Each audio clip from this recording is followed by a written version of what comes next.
I have schizophrenia, and for months I was convinced my sister-in-law was whispering at me to push me over the edge. My wife took her side every time, and the more this continued, the more I began to doubt my own sanity. But before she moved into our home, I had been stable for years. I hadn't heard voices, hadn't felt paranoid, hadn't struggled the way I used to. Everything changed once Nadia walked through the door with her bags and her soft, constant muttering.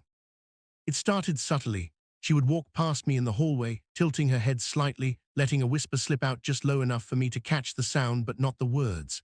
When I would ask what she said, she'd stare at me with wide, concerned eyes and claim she said nothing. The pattern repeated itself over and over again, every whisper, every denial, until I couldn't ignore the timing anymore. The voices only happened when she was near, never before, never otherwise. I tried to rationalize it for months, telling myself I was imagining things, but the pressure kept building. The first breakdown hit me late one night. I lay in bed, tears streaming silently down my face, repeating to myself that it was just her, not me, that I wasn't slipping, that this wasn't the illness coming back. But weeks later, another breakdown came, faster, harder. That's when I finally told my wife, Clara, everything. Her reaction terrified me even more. She didn't look suspicious of Nadia. She didn't look angry. She looked scared for me. She said her sister would never try to harm me, that the whispers weren't real, that it had to be my illness resurfacing. Instead of comforting me, her words made the walls feel like they were closing in. I kept hearing the whispers, soft, quick, deliberately unclear, always from the same direction, and always when Nadia was near.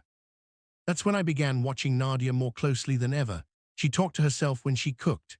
She paused in doorways, staring off as though listening for something only she could hear. She moved her lips without sound sometimes, like she was rehearsing a line. The more I observed her, the more convinced I became that she was doing it on purpose.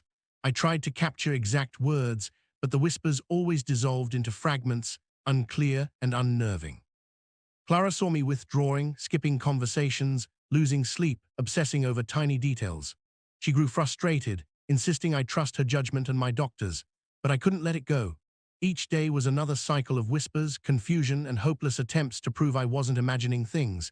Even with consistent medication and regular psychiatric appointments, nothing changed. My doctor adjusted my meds multiple times, hopping to dial down what he insisted were hallucinations. Each adjustment